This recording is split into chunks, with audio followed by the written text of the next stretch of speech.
Welcome back, ladies and gentlemen. Our guest is Wayne Madsen. Wayne is a Washington, D.C. based investigative journalist, author, and syndicated columnist. He has written for The Village Voice, The Progressive, Counterpunch, Online General, Corp Watch, and many others.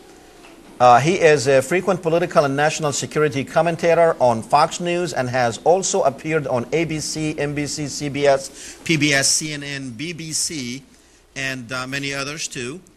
He has been invited to testify as a witness before the United States House of Representatives, the UN Criminal Tribunal for Rwanda, and a terrorism investigation panel of the French government.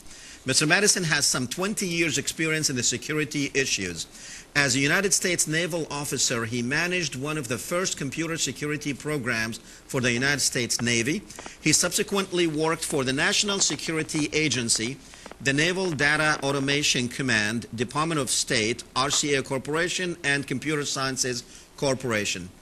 Mr. Madsen is active in politics, and actually Mr. Madsen is with us on the line. Can you hear me, Wayne? Yes, I can hear you fine. Great. Wayne, thanks for coming on the program. Good to be with you. Wayne, I want to know one thing. Number one, we are sharing our own national security agency is actually sharing, actually not just sharing, they are actively working with the Israelis on pinpointing their targets for them. Well, that's correct. And it goes far beyond the National Security Agency. The U.S. military is very much involved in this these Israeli attacks on Lebanon. I think we'll see the same thing with Israeli attacks on Syria. There are already joint war rooms operating in the United States and in Israel involving Israeli and U.S. military personnel. And the U.S. is sharing high-resolution satellite photographs with the Israelis, Israeli military, to aid in their attacks on Lebanon. Okay, so which leads us to believe that this is not just an Israeli war that was just because Hezbollah took 2 Israeli prisoners. Well, that's correct. I mean, the information that I've received from very good sources in Lebanon, and not just from Hezbollah, from people close to the Lebanese government, including Lebanese Christian, the Lebanese Christian community, and also from Israeli sources, is what occurred is that 2 Israeli Defense Force soldiers wandered into, well, probably didn't wander, they were on assignment to go into Lebanon. They were captured by Hezbollah, as has happened so many times in the past. Hezbollah put out the word to the Israelis, you want them back, let's engage in a swap of prisoners. But in this case, and we even know this from the ex-head of Israeli intelligence, General Yuri Sagan, who said in the past they would negotiate the swap. They would negotiate directly with Hezbollah, and sometimes they would negotiate with them indirectly through the Syrians. But in this case, Israel sent a tank into Lebanon, which hit a mine, killing the 5 Israeli troops on board the tank. And then we heard the propaganda emanating from Israel that Hezbollah killed 5 Israeli soldiers who had gone into Israel. The tank was in Lebanon, and the 2 Israelis captured were in Lebanon. So Israeli territory was not involved, but this was all.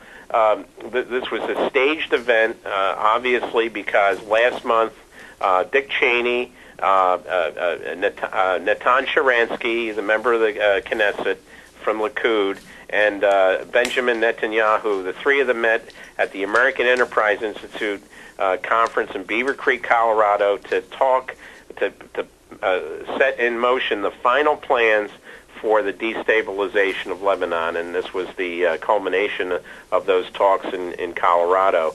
I might add that after that meeting, Sharansky went to Philadelphia, where he participated in a seminar with Richard Pipes, who's another noted neocon. And at that same seminar was Senator Rick Santorum from Pennsylvania, who then went out on the hustings and started to decry the menace from Islamofascism. Okay, so now let's go back a little bit to something that I mentioned during the opening, which is this was planned a long time ago. Back in 1996, Richard Pearl, Douglas Fott, and David Wormser, they wrote, the now the infamous clean break for Israel, which is basically it was planned what is happening or what happened to Iraq, and this is just the second phase or probably the third phase of the same plan. And as you mentioned in one of your reports, that actually on June 17 and 18, former Israeli Prime Minister Benjamin Netanyahu and the Likud Knesset member Nathan Sharansky, they met with Vice President Dick Cheney to plan all this. Tell me about it. Well, that's right. They met at the American Enterprise Institute seminar in Colorado.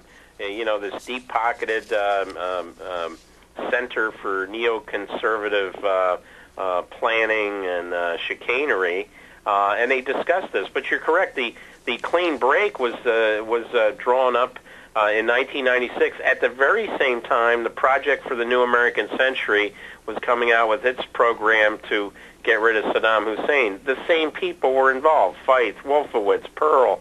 It's the same names. In the past, if you saw this kind of racketeering amongst people who obviously are getting funding from foreign sources, i.e. Israel, the FBI would have launched an investigation into violations of the Racketeering and Corrupt Organizations Act, which is RICO, which is the same law that was used to put away people in the mafia who were dealing with their colleagues in Sicily. This is no different. What we're facing here with these people like Pearl and Feith and Wormser and Wolfowitz, who's now the head of the World Bank, this is a mafia syndicate. They're backed financially by Russian and Ukrainian Jews who Putin was after. He chased a lot of them off into Israel, but he has warrants out for their arrest, Interpol warrants. But he did nab Khodorkovsky, who's now in jail, because these people looted the Soviet treasury, and now they took all that money to Israel, and now they use this money to fund all these neoconservative neocon operations around the world, including the American Enterprise Institute and the Hudson Institute and the Heritage Foundation, and that links their money up with the money from the really right-wing Republicans like Coors and Richard Mellon Scaife. So this is a very evil relationship alliance between these Russian, what I call the Russian, Ukrainian, Israeli mafia, and these Christian Zionist people like Tom DeLay, and we know about Jack Abramoff, Casino, what they call him, Casino Jack.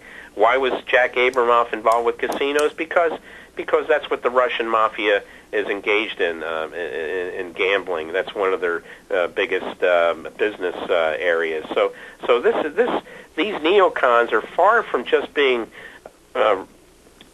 political operatives who are trying to destabilize the Middle East, and they've been very successful in Iraq, now Lebanon. Obviously, they're going after Syria and Iran.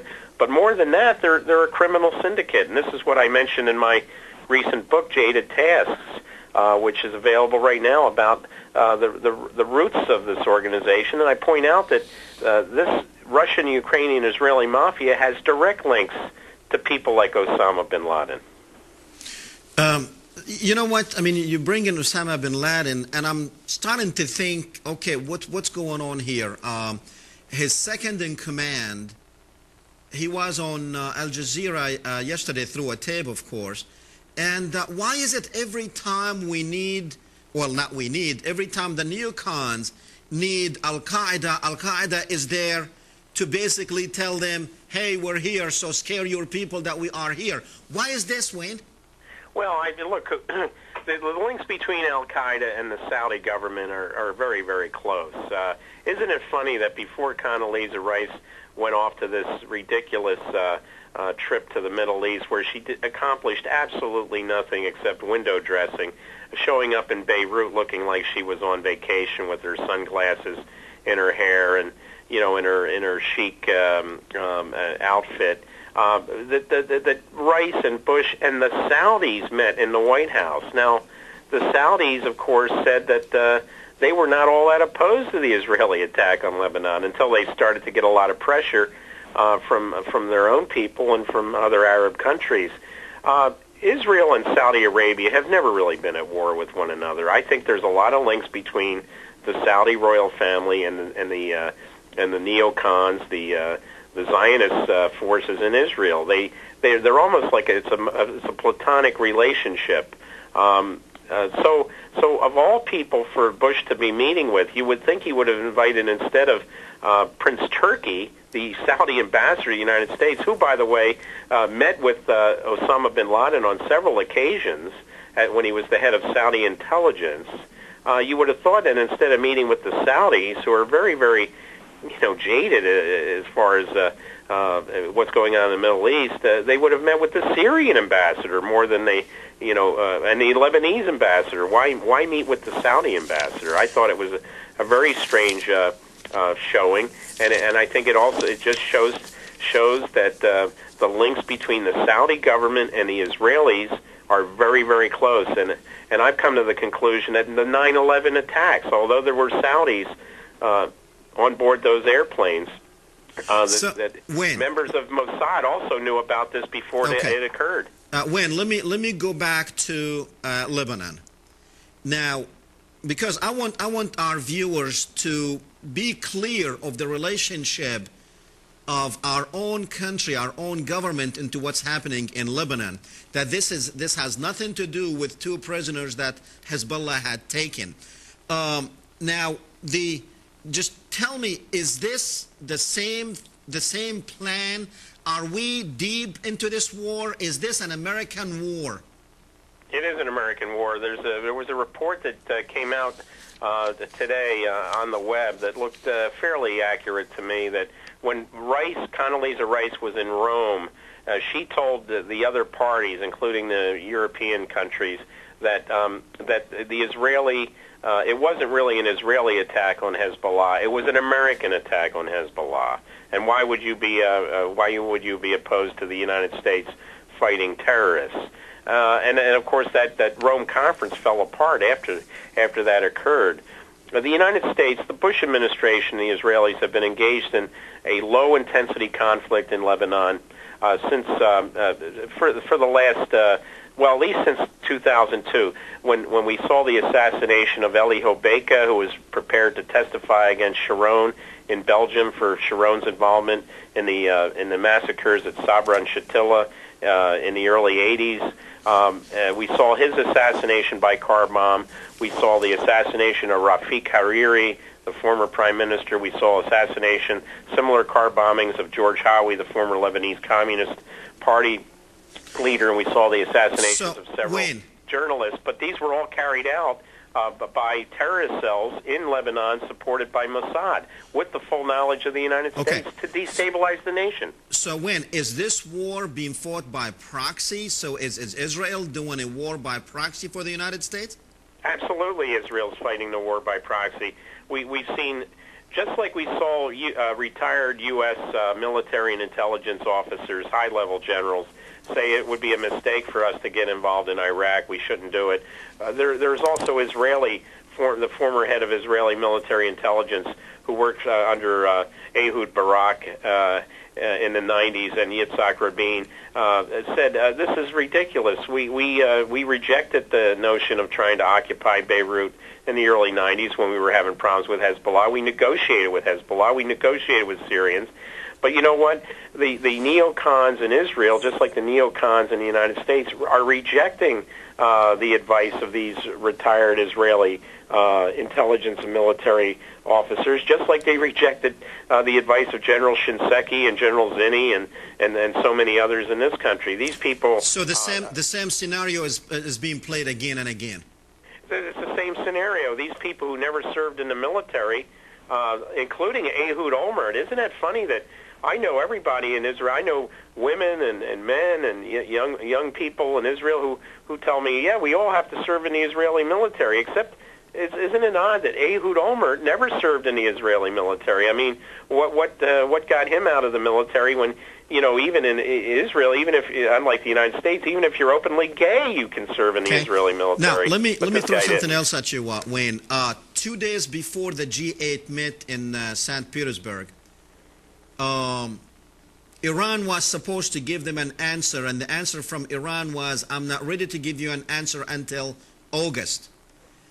Was the G8 supposed to have taken a stand against Iran, and the United States decided, well, the stand is not going to be tough enough, so I'm going out on my own, telling my puppet regime in Israel to attack Hezbollah in Lebanon, so this is the beginning of attacking Iran?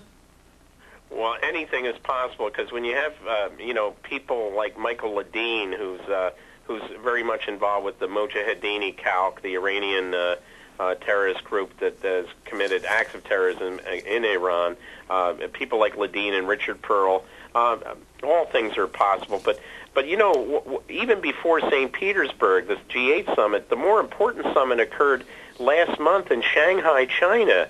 The summit of the Shanghai Cooperation Organization, which brought the Chinese leader, the President Putin of Russia, Ahmadinejad of Iran was there, Pervez Musharraf was there, and Hamid Karzai was there, and all the leaders of the former Soviet Central Asian states, and they basically agreed that they were going to stand united against the attempts of the United States to including Karzai, Iran. right? Yeah. So whatever we're doing, and also Malki was here, the Prime Minister of Iraq. He was here a couple of days ago, and some senators and congressmen, they did not want to go because they labeled him as anti-Semitic. When the United States is going to understand that you can only make things good by talking to these people, that war, no matter how many you kill, they're still going to be against you if this is your policy. Because Karzai, he ended up lining up with Ahmadinejad, and I'm sure, where do you think Iraq is going to go, especially if they do this split? I mean, the Iraqi government now is Shiite, so I consider Iraq a Shiite state, at least Shiite governed. What do you think their allegiance is going to be?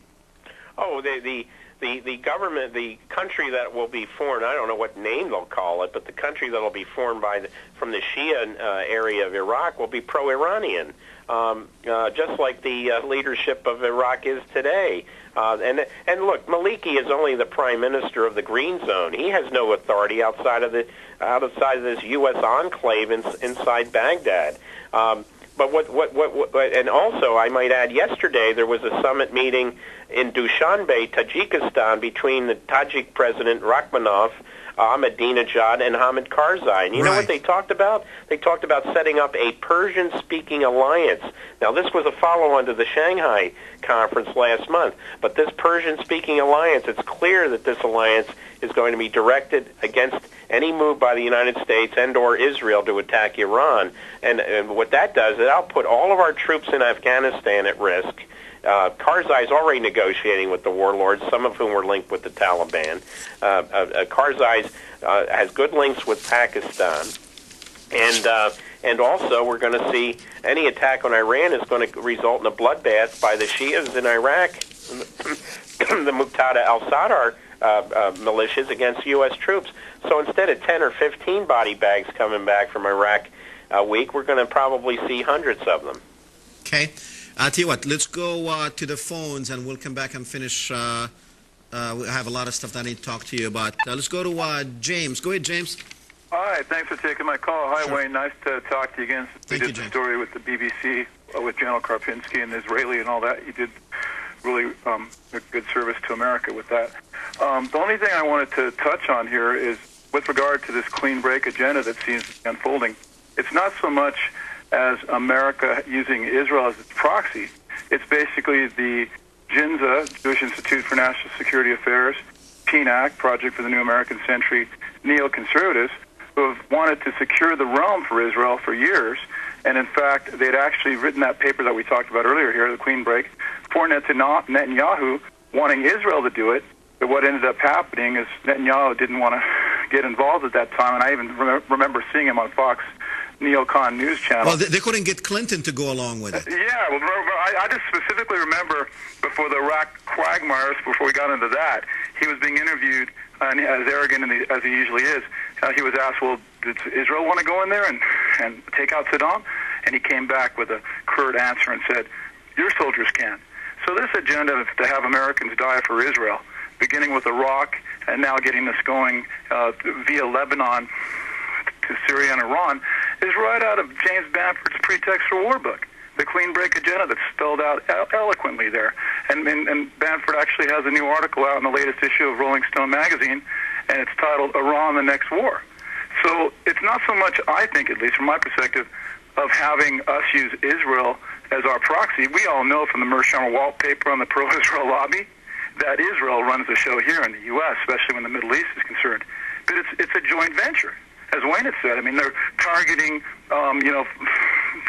in Lebanon. They're already setting up targets in Syria and Iran. When are the American people going to wake up to this? I mean, we had the 9/11 attack. James, how the American people are going to wake up when the media is jacked. The media, yeah. I mean, I was looking at. I went to Washington D.C. this week, and on the way, flipping through the channels of hotel rooms and stuff, it's like I was sick to my stomach just seeing. It's like how are the people of the United States are really under occupation. They really are. I mean, you sit there and watch CNN and I mean, you'd expect all of them. Yeah, and it's basically a cheerleading squad for the Israeli military. I mean, everything's on this side of the border. The only one that seems to be on the other side of the border, but on the southern side of it, is Robert Fisk. Some of his articles that have been over at informationclearinghouse.info have conveyed what's going on there. But the only thing I differ with regard to what Wayne just mentioned, I respect Wayne a great deal. And Wayne, if you could elaborate on your sources for that recent piece you had about the Beaver Creek meeting with these neocons gearing up this clean break agenda like we're seeing in Lebanon. If you could touch on that after I got off the phone, that'd be great. Because I had Tom Hayden, actually. I sent your article over to Tom Hayden, and he said, yeah, well, where are the sources for this? I want to get into this. And I sent you an email, Wayne. I hadn't heard back yet. But anyway, cutting to the chase, I differ with Wayne on what he had mentioned about 9/11. I think when we start bringing up the conspiracy theory aspect of 9/11, we get away from the true focus as to why 9/11 happened. And that is support for what Israel is doing to brutally oppress the Palestinian people. And the minute we start bringing, I know that Wayne's absolutely right. There were Mossad agents that actually knew about the attack before it happened. There's no doubt about that. Chertoff, the Homeland Security Secretary, was involved with that. He actually let the agents off. That's all documented. You can go to the Jewish Forward newspapers. They were indeed Mossad operatives with a specialty in surveillance and ordnance. But that doesn't mean that Mossad was directly involved. They could have been, but what I think happened is they knew it was coming, let it happen, and then remember those Mossad operatives that were looking at the burning World Trade Center and said, this is your war now as well with regard to the Palestinians. So going back to that, the key issue for why we have a terror problem, which has been compounded by the Iraq War, and all that, was our support for what Israel, this apartheid, Zionist, racist state, does on a daily basis to brutally oppress the Palestinian people. Until we focus on that, we're going to have perpetual terror. And now with how we're aiding and abetting what's happening in Lebanon and what we've done in Iraq, I think it's time to leave America. We're done. Okay. Thank you, James. Well, on the source for the AEI meeting at Beaver Creek, you can find it. It was a publicized meeting by the American Enterprise Institute. You can find that Dick Cheney was at that meeting. You can also see that Sharansky and Netanyahu were there. So, it wasn't a secret meeting by any stretch. What was secret, of course, at the time was what was discussed at the meeting. But I also agree that it is a joint venture. The people that are suffering are where you get these neocons, whether it's Netanyahu or Sharansky, and let's not forget that George W. Bush, the only book he read probably in the last couple of years is Sharansky's book, which is a sort of a how-to book for global domination by the neoconservatives. But when you get these guys working with Dick Cheney and the Richard Pearls and the Michael Ledines and the Karl Roves and these characters, the people that are suffering, of course, it's our military, it's the Israeli military, it's our people, the Israeli people, the Lebanese military, because these people, this is a cabal. And isn't it funny that Paul Wolfowitz, when he's at the Pentagon, he used to think it was a joke. He referred to themselves as the cabal, and as a joke. And I don't think there's anything really humorous about it. And I think it's just disgusting that a guy like Paul Wolfowitz is now the president of the World Bank. Right. Now I don't understand what he was doing though in the meeting yesterday in Rome.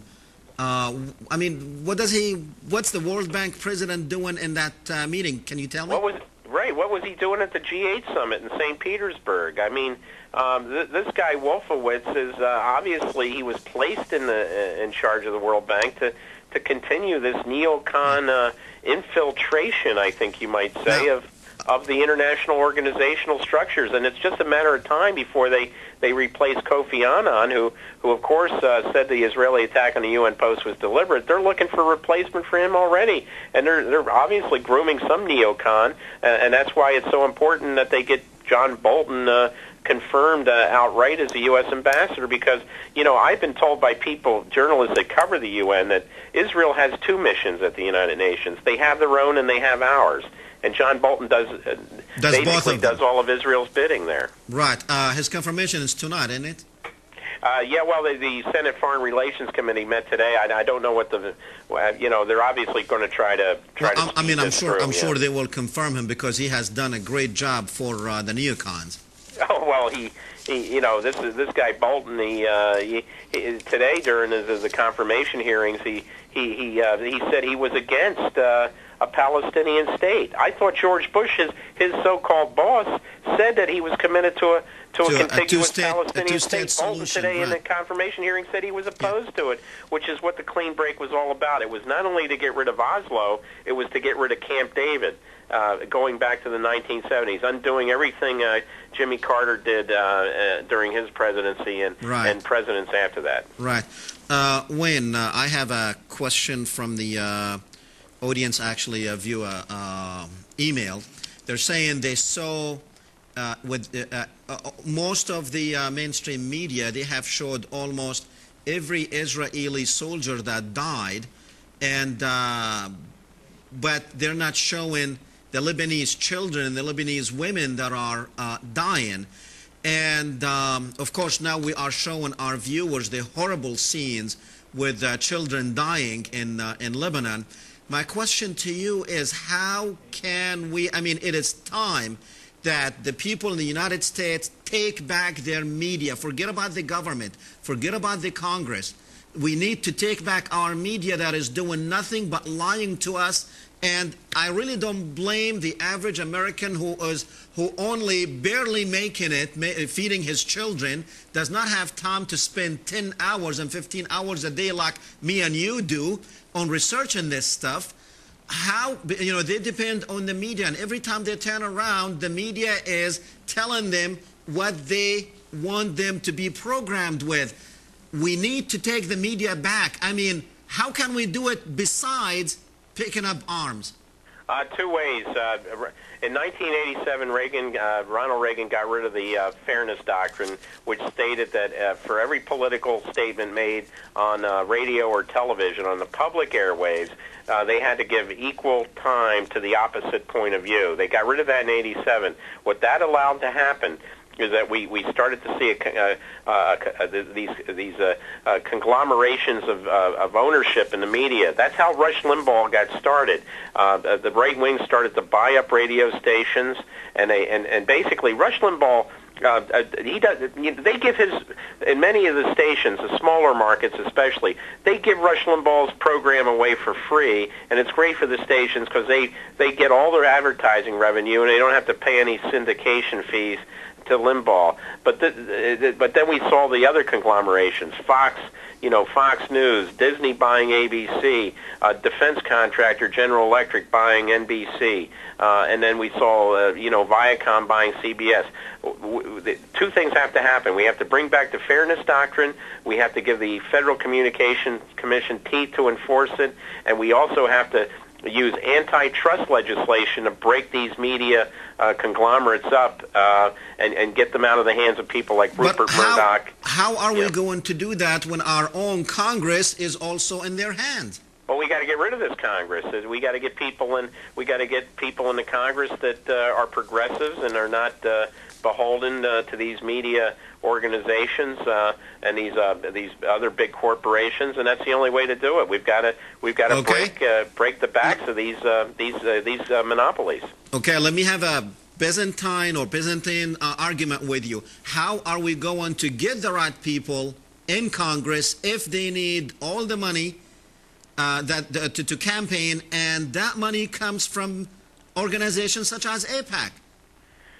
Well, I mean, look at my friend Cynthia McKinney is facing the AIPAC problem right now in the Georgia 4th District, where the money coming into her phony Democratic, I almost said Republican. He's a Democrat, but he's really a quasi-Republican. It's coming from out of state, and a lot of it's AIPAC money, and they're bragging about it, how they want to defeat her. But we've got to turn out the vote. If we, there is a problem with fair votes. We don't have fair votes in this country, just like they didn't have a fair vote in Mexico. But we have to energize the people to do poll watching, get the vote out, and just override that big money, because their big money can't buy the votes of the people who are really concerned about these issues. Okay. So let's go back to the phones with Amni or Amin. Go ahead. Amani? Yes, go ahead. All right. And I would like to make a comment about the current issues in Lebanon. Sure. I think it's a shame, because all this murder and killing from the Israeli terrorists just is not right. And the way that the Arab world is just watching this and not doing anything about it, it just makes me angry, because it's... Hello? Yes, I can hear you. Go ahead. Hello? Okay, call us back. I believe she was probably a bit nervous, but call us back. Wayne, I mean, the comment she made that the Arab world, if there is such a thing, is just watching. Why is that? Well, I think, obviously, I talked about the Saudis. The Saudis have been playing a double game for a number of years. This group of sheiks and these other basically stooges of the oil companies, they don't have the interests of their own people at heart, let alone the people of Lebanon. Yeah, Beirut's a great place for them to go and party, as they've done for years. Even Osama bin Laden used to put on his double-knit leisure suit and hang out at the Beirut discotheques in the 1970s before the Civil War. But that's the way the Saudis look at Dubai and Beirut and Lebanon and these other countries. But as far as the larger countries, look at Jordan. I mean, this guy Abdullah, his father was a CIA a plant paid for and owned by the CIA. Mubarak is only there because he gets the second amount of aid in the Middle East, second only to Israel. So these people are basically bought and paid for. They're not going to bite the hand that feeds them. And when they see innocent Lebanese being massacred by the Israelis, they're not going to raise a finger to it. And we've seen that from Egypt, Jordan, and Saudi Arabia. Isn't it funny though that our puppet government in Iraq, Maliki, for example, was somebody who actually started to, who actually right here in Washington was criticizing the Israeli attack. Okay, I'll tell you what. We got the caller back. Go ahead, Mamin. Hello? Yes, go ahead. Oh, hi. Hi. Am I on? Yes, you are. Very quickly. We only have a couple of minutes left. Hello, Wayne. I admire you very much. I think you're very, very good. And what I was going to say was, I would really like to know what Tony Blair is coming to see Bush tomorrow on a very important visit, because the whole of the British public is against what's going on here. Right. After all, Lebanon is a sovereign state, and Israel is actually invading it, and America's not saying anything to stop it, and everybody's getting very angry in Britain, while the Americans here don't seem to realize what's happening. And all the teachers, every teacher's going out on a big. Okay. Amin, I'm sorry, we're gonna have to go, but yes. I'm gonna let him call us back in the second hour. We're gonna have Michael Collins Piper with us. Wayne, what's Tony Blair coming here to do? You know, it's hard to say. Blair just saw Bush, not long ago in St. Petersburg, but I imagine they're going to, talk about what's happening in the Middle East and Iraq. But the caller was correct, because Blair's not only facing a strong opposition from the Tory party, but he's having a revolt within his own Labour Party, with even ministers in his own government saying that the Israeli attack on Lebanon was uncalled for and disproportionate. He's got a rebellion not only in his party but in his own cabinet. So this may be an attempt by Blair to get some reassurance from Bush rather than the other way around. Very good. Wayne, apologize as we are out of time. As always, thank you for coming on. It has been a pleasure having you. Good to be with you. Thank you. Okay, ladies and gentlemen, we only have about a minute left, and in the next hour, we will be speaking with Michael Collins Piper. We will be speaking about the same subject, so I apologize for all the people that we could not get to in the first hour on the phone. So go ahead, call us back in the second hour. We will continue talking about the same subject, because it's a subject that you need to be involved in, as people have said, and I heard, the first time I heard this is from the Israelis, that this is Third World War. Third World War. So, is it, and who is it going to be with? I'm sure Hezbollah is not considered World War, so if the Israeli ambassador have mentioned that, and unfortunately some other people in our administration have also mentioned that, so we really have a decision to make in the next election. I'm not talking about the presidential election, I'm talking about the congressional elections, which we should be having one here very soon in our area, and we should remember that. Do we want to take this country to a third world war? Because that's exactly what we will have if this continues to be the case. This is exactly what we will have. Don't wish for something that might come true. So, do we want Third World War? Because we are involved in Lebanon, ladies and gentlemen. This is not Israel involved in there. Of course it is Israel. But it's the neocons that took us to Iraq, and now they're taking us to Israel. Same thing. Be back here in 5 minutes. We'll be back. Hello, I'm Deborah LeBlanc, and this is Linda Doucette, and we're with the Writers Guild of Acadiana.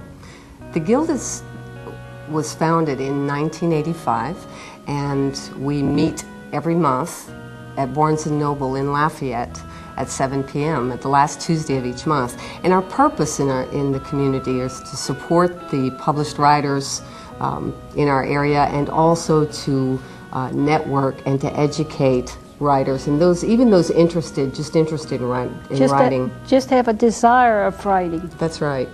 And to promote literacy in our community. And Linda can tell you a little bit about some of the programs that we have available.